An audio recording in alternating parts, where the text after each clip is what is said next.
And it's a total blast, whether you're at the beginning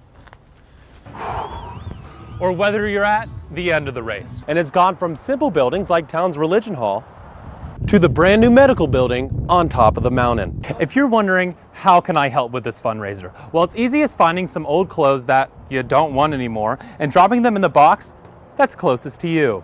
Hundreds of people gathered today at a rally in downtown Myrtle Beach. The rally was planned in light of recent police shootings in Minnesota and Louisiana.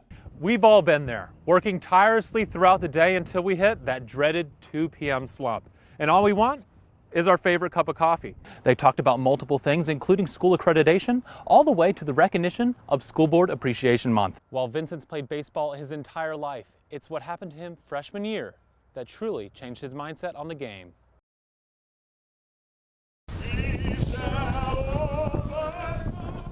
There were multiple points discussed in Saturday's rally. But I want to promote peace.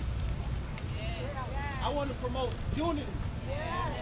As hundreds of people gathered in a circle in Plyler Park in downtown Myrtle Beach, multiple spoke on the importance of unity in our nation.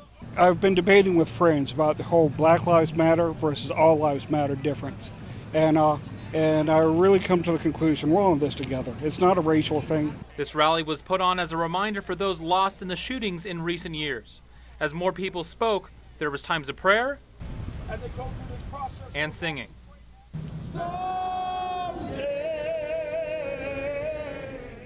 Chris Robinson, the organizer of the event, emphasized his importance on not being an activist, but being a father. I'm a father too. I envision my kids in that situation, and I just get hurt. I get hurt for my people. I get hurt for my race. As more people gathered, multiple showed their support by bringing food and water, including Chava Simpson and Justin Amick. It's our kind of show of support as like we're here and we support everybody here, and it's, I think it's all about everybody coming together. Members of the Myrtle Beach community were pleased with the rally and hope it will set an example for the future. I just hope that the future protests will go as peaceful as the ones that were, this week and today. Even though it was a stormy afternoon, a rainbow appeared towards the end of the rally, which many considered a sign of peace and unity. Reporting for News 13, I'm Caleb Califano.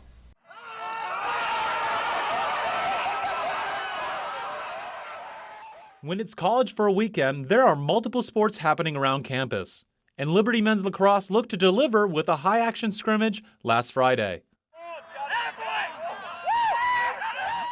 The scrimmage was unique in the way that it involved different high school students from College from a Weekend to come and see what the men's lacrosse team is all about. We just wanted to give them an opportunity to watch us play, and tomorrow we're really looking forward to getting out on the field with just the recruits and doing something similar to that, and being able to do a recruiting showcase and scrimmage with them tomorrow as well. While there are multiple high school students looking to eventually play lacrosse at Liberty, this year's men's lacrosse team is relatively young, with a small group of upperclassmen. And it's players like junior Morgan Pitts who look to emphasize the importance of training and staying focused during fall ball. We just kind of get all the sloppiness, I guess you'd say, out of it. Everybody comes in from summer, hasn't picked up the stick in a while, so fall ball is just to get to know the team, a lot of new guys coming in, and just to work on the camaraderie with each other.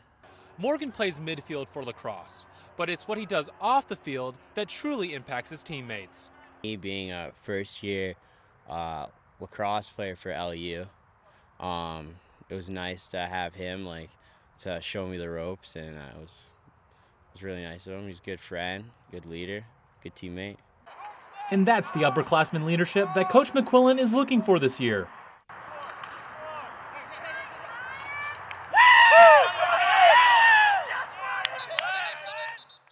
This fall, we definitely saw some guys step into some of those roles, and we're still trying to kind of figure out what our identity is, but the senior leadership is definitely going to play a big part in that. Tonight's game was a close one with the blue team winning 8-7, and it's given Coach McQuillan high hopes for next semester. For Digi 340, I'm Caleb Califano. This Sunday's car show wasn't just for the love of cars, but for the love of a special person. He's a great guy, and we're doing whatever we can to put a smile on his face. Chris Sager was diagnosed with terminal cancer, but that didn't stop him from loving cars. So when his mechanic Peter Studwell heard about his illness, he just had to do something. Well, I have a very good customer / friend that has come in some hard times. He's very sick, and I just wanted to get a bunch of guys together to get it off his mind for a day. In less than a week's notice, Peter called around the community, contacting every car owner he knew. That's what I wanted. I wanted to round everybody up, and everybody was asking about donations, and I don't want nothing. I just wanted to get everybody together to have a good time. Before the show, it was unsure how many people would show up, but as the day went along, car after car pulled in. I pull in the parking lot and I see nothing but surprise. But there was one car that Chris loved more than any other, and Peter made sure that they got a lot of them. He wanted to go to a Grand National meet, which we have a pile of Grand Nationals here, and he never had a chance to get to one. But for Chris, the Grand National is much more than a car. It's something that he has memories in. And I'm just going to keep this one and pass it down to my children. Something to remember me by. As the day went along, friends and family enjoyed food, looked at cars, and focused on what Chris truly loved. It really means a lot to celebrate now life while he's with us instead of afterwards. Yeah, this is a celebration of life. Reporting for News 13, I'm Caleb Califano. Andrew Johnson and Jennifer Wood were in the courtroom today on many charges, but both were visibly emotional when the charges of unlawful neglect of a child were read.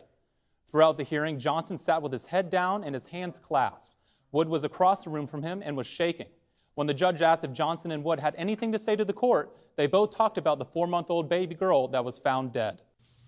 I'd really just like to be able to go to my daughter's funeral, sir. Just like to be able to go to my baby's funeral. That's fine.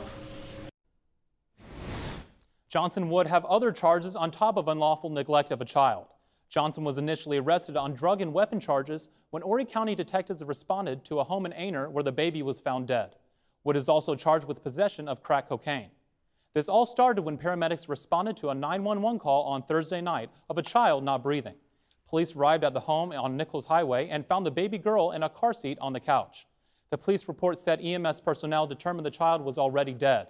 A witness said she was taking a nap and left the 4-month-old in the care of a babysitter. Horry County Coroner Robert Edge told News 13 more tests will be run to determine the baby's cause of death. At last check, Johnson and Wood remain in the J. Reuben Long Detention Center, each on at least a $10,000 bond. As we learn more information, you'll get it here on News 13. Reporting for News 13, I'm Caleb Califano.